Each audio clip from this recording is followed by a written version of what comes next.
Break open the bank, check your wallet. Here we go. Money time. The Money Master, the director of financial newsletters at Newsmax.com. Jeff Yastine joins us. All right, Jeff, check on Wall Street today. How are we doing? Let's bring out the word we used a few weeks ago, a melt up. We have the Dow up about 260 points or so, the S&P 500 up 30, and the NASDAQ up, I think, around 70, 80 points or so, if I'm reading my handwriting here. So a big day for Wall Street. Wall Street's plowing money back into the stock market today based on some earnings reports that came out for some of the Dow Industrials. All right, I like it. You go ahead and look at everything. It comes up green here, everything except the Asian markets right now. All right, we're good. Everybody's making money. Let's go ahead and plow ahead here. General Motors, higher than expected profit, but I think it's interesting here because a lot of times when we talk about profit margins and profit numbers, we always have to remember that prices change every year. Like in cars, prices of cars go up, so you can sell fewer cars and still make more money. And also, they didn't put the recall numbers in this report, did they?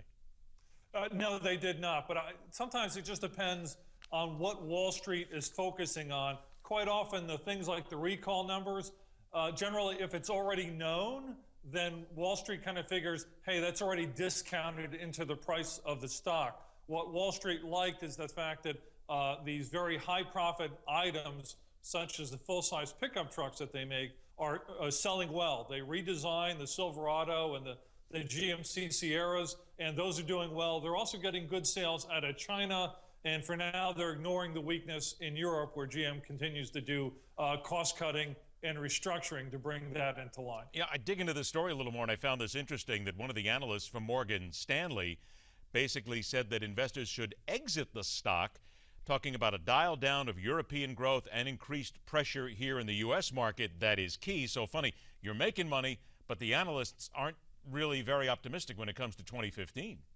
No, and this is a good example of, in this case, Wall Street and the analysts trying to look over the horizon here and saying that, look, how much better can things really get in the United States without Europe starting to move forward too? Until they see it moving better in Europe, you're going to see these sorts of more pessimistic expectations going forward. That's also why GM stock is around $30, $31 today instead of the $40 it was a year ago. So again, Wall Street using its market discounting mechanism there. I remember when I was a kid, Sears and Roebuck was always a big store. That was one of the biggest department stores. Now they're closing over 100 stores. 5,500 employees are going to be laid off before Christmas.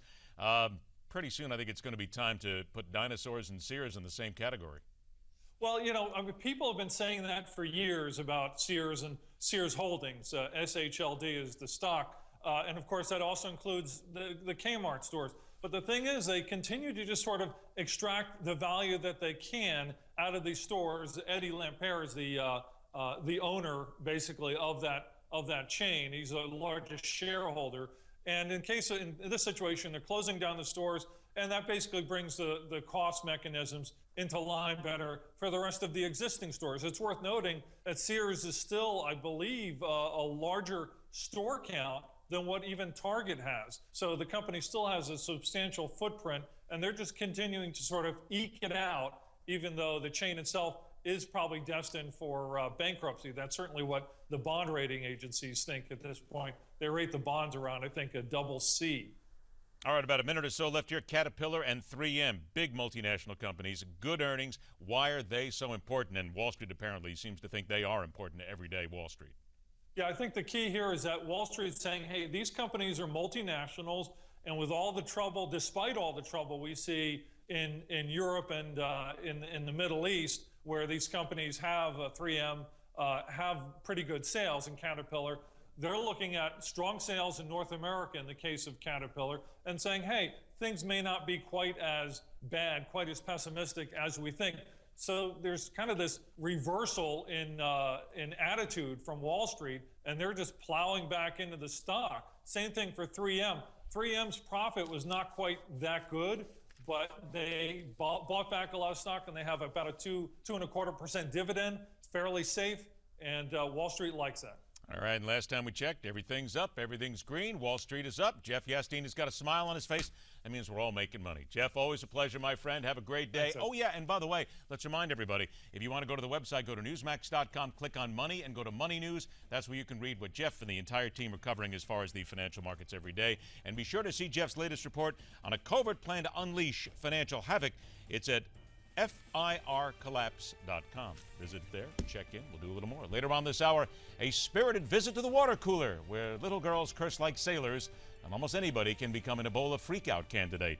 We'll explain on Midpoint.